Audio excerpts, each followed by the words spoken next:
এটা আমাদের ফাউমি মুরগির বাচ্চা। এটা আজকে এটার বয়স হয়েছে 10 দিন। এখানে আছে 500।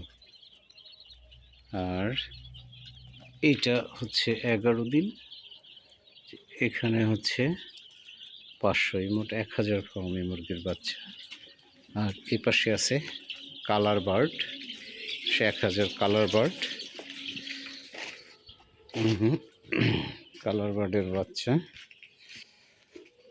এক পাশে ফাউমি আর এক পাশে কালার বার্ড। এই কালার বার্ড অবশ্য 40-50 দিনের মধ্যে, 40-45 দিনে ছেড়ে দেব।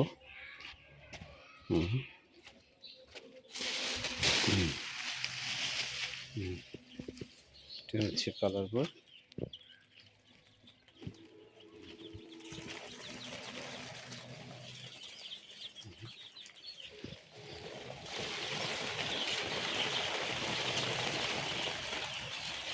বাচ্চাগুলো অনেক সুন্দর হয়েছে। এই গ্রেডের বাচ্চা হয়েছে সব।